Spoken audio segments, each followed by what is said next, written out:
Et salut tout le monde, bienvenue sur ma chaîne Lorenzo High Tech. Aujourd'hui on va parler du Oppo Find X2 Pro qui vient tout juste de sortir et on entend énormément parler de ce smartphone, qu'on dit que c'est un super smartphone surtout par rapport à son prix et que c'est même le concurrent du Samsung Galaxy S20 Ultra. Donc je vais vous dire ça dans la vidéo, est-ce que c'est vraiment un concurrent ou pas. Mais avant de commencer cette vidéo, si t'es toujours pas abonné à ma chaîne YouTube, abonne-toi, elle est 100% high tech et 100% gratuite. Et bien entendu aussi à mon Instagram Lorenzo High Tech où je poste pas mal d'infos toute la semaine. Maintenant, c'est parti. Du coup, pourquoi on parle de ce Oppo Find X qu'on dit que c'est le concurrent du Samsung Ultra? Bah tout simplement parce qu'il propose énormément de caractéristiques que propose le Samsung Ultra, mais bien entendu beaucoup plus cher parce que le Samsung Ultra est à 1359 € et bien entendu en 128 Go, ce qui n'est pas le cas pour le Oppo Find X2 Pro où là on est sur du 512 Go et on est à 1199 €. Donc c'est pour ça qu'on parle énormément de concurrents parce que le prix est beaucoup plus bas. Maintenant on va rentrer dans les caractéristiques. Du coup, commençons par le design, mais j'ai envie de dire juste qu'il est magnifique, hein. Rien que l'écran, on est sur un écran complètement borderless, on a des côtés incurvés, hein. La face avant, pour ma part, elle est réussite. Le dos, on a soit le choix entre un dos en céramique ou un dos en cuir vegan. Il est juste magnifique, le cuir vegan, c'est même ma préférence. Donc c'est vrai qu'on voit que la marque travaille vraiment le design. Cet écran fait 6,7 pouces, donc c'est une grande taille hein, pour profiter de bon contenu dessus. Et on est sur un format 29e OLED.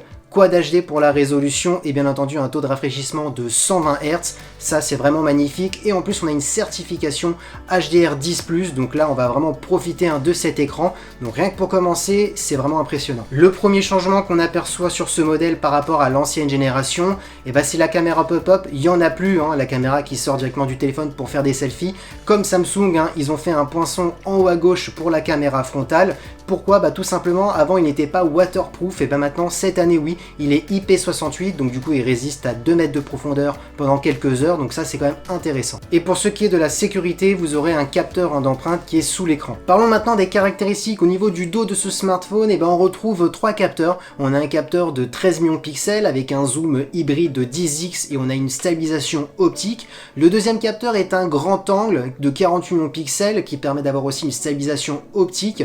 Et le troisième, c'est un ultra grand angle de 48 millions de pixels, toujours une stabilisation optique, mais par contre ce qui est intéressant, c'est que c'est un champ de vision de 120 degrés, donc c'est le plan le plus large qu'on peut avoir dans cet appareil photo.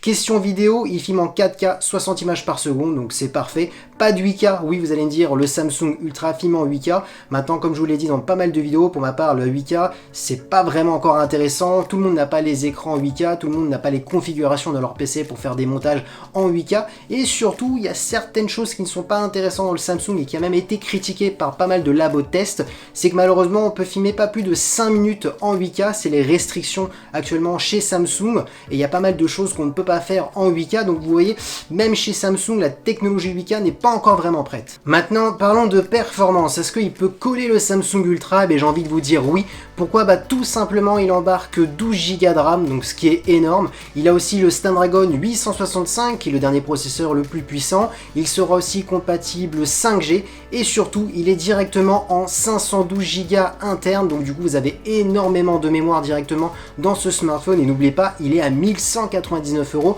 ce qui n'est pas le cas au niveau du Samsung Ultra où on est à 1359 et c'est la version 128, donc c'est pour ça que tout à l'heure je vous dis qu'il était intéressant. Autre caractéristique qui est intéressante, c'est sa batterie. On est sur une batterie de 4260 mAh qui est plutôt intéressant, mais ce qui est encore plus intéressant c'est la recharge rapide, on appelle ça la VOOC recharge, c'est la technologie bien entendu à OnePlus et comme OnePlus appartient à Oppo, du coup ils ont les mêmes technologies et ce qui est intéressant c'est que c'est une puissance de 65 watts, donc en seulement 38 minutes votre smartphone est rechargé. En termes de connectique, on est sur du type C. Pour le Bluetooth, c'est du Bluetooth 5.1. En termes de Wi-Fi, on a du Wi-Fi 6. Donc on a vraiment toutes les dernières nouveautés. Du coup, au tout début de la vidéo, je vous ai dit est-ce que le Find X2 Pro peut être le concurrent du Samsung Galaxy S20 Ultra? Désolé Samsung, je vous adore, mais là j'ai envie de vous dire oui, c'est un réel concurrent, il est même plus intéressant. Pourquoi? Tout simplement, quand vous regardez les caractéristiques, 12 Go de RAM, le dernier processeur, le Snapdragon 865, il sera 5G. Bien entendu, la seule différence, c'est qu'il ne filme pas en 8K, il filme que en 4K, mais comme je vous ai dit tout à l'heure,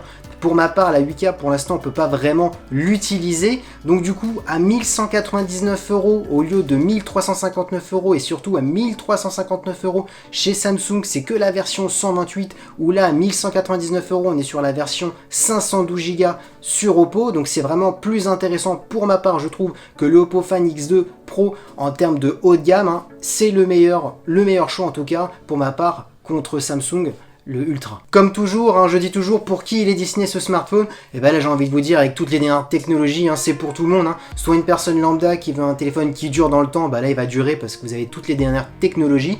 Et pour les personnes qui font des tâches gourmandes ou pour les gamers, hein, qui veulent faire tourner les derniers jeux, et bah là avec ce smartphone là vous pourrez tout faire tourner. Même le Samsung Ultra, hein, vous pourrez tout faire tourner, hein. C'est les mêmes caractéristiques, hein, à quelque chose près, hein, comme je vous ai dit tout à l'heure. Maintenant j'ai une préférence pour le Oppo Fan X2 Pro parce qu'il est beaucoup moins cher, hein, et surtout on a plus de stockage pour un prix bien plus bas. Du coup voilà, je vous ai donné mon avis, hein, sur ce smartphone, hein, qui m'a vraiment fait de l'œil parce qu'il est vraiment intéressant, il est beau à regarder, il est en termes de prix, il est intéressant. Je pense qu'il va faire mal à beaucoup de marques, hein, cette année. Pour les disponibilités, ça va être au mois de mai, il sera disponible chez tous les opérateurs et il sera disponible à Darty, Fnac, Boulanger et encore dans plein d'autres marques. Donc à partir de mai, j'ai pas encore la date officielle.